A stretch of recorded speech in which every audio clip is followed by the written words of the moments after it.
With this video, we're going to be going over the nerve mobility of the nerve that comes from the low back here, goes to the back of the hip, and then down into the lower leg, into the foot. So with this one, you want to try and monitor your symptoms, because if you do nerve mobility too much or push too much into a stretch, then you can actually increase your symptoms either right during the exercise, or sometimes the nerve has a delayed effect where you feel it 6 hours or maybe like 24 hours later, you'll have an increase in symptoms.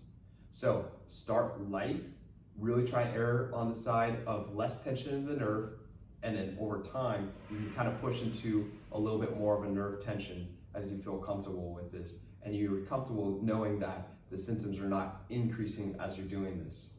So we're gonna start out with just flossing a nerve, just the basic nerve from the low back, and then just kind of like above the knee here, kind of hamstring area. So we're gonna keep the foot in kind of this neutral posture here like this, and then we're going to follow the leg and foot with the head. So we're gonna pull the toes back here, and then you're gonna extend and look up towards the ceiling, even kind of lean back to get some hip motion and spinal motion here, helpful to kind of hold on to the chair. And then as you come down, you're actually gonna point the toe and then round out the back, tuck the chin here.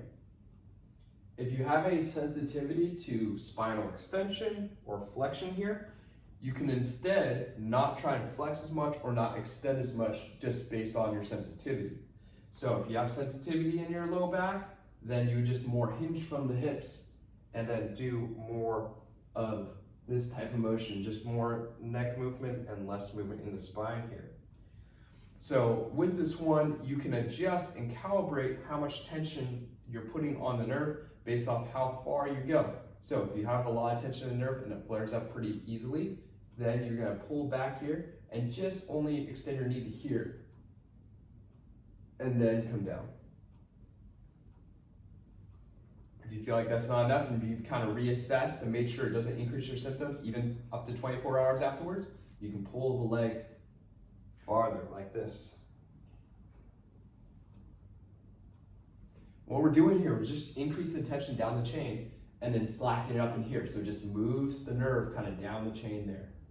And then as you go back here, and then we kind of come down like this, then it pulls the nerve up the chain and down, up through the spinal cord here like this. There's another component to this, especially if you have pain below the knee, so down into the lower leg, around into the foot and ankle, even into the toes. If you have symptoms down in there and you want to improve the mobility there, we can improve the 3 nerves that it splits into at the lower leg: the Sural nerve, the Tibial nerve, and the Peroneal nerve. There's 3 foot positions to bias these nerves. One is up and out, the other one is up and in, and the last one is down and in like this. So we're gonna bias those foot positions and then do the same exercise. So I'll demonstrate here. We're gonna go up and out like this, and then I'm just gonna do the same exercise.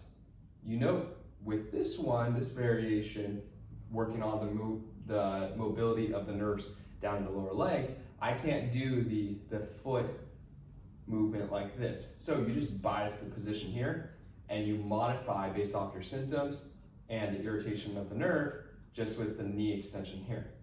So I'm going to follow the leg with the head here, lean back, bring the leg up, and then come down like this. And then the next rep, I'm gonna go up and in, and then down and out.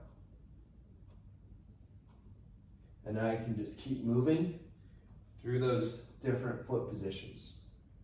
Or if you know which foot position, which nerve to address in the lower leg, you can just bias that one foot position to put extra bias towards that nerve mobility in that specific nerve they need to work on.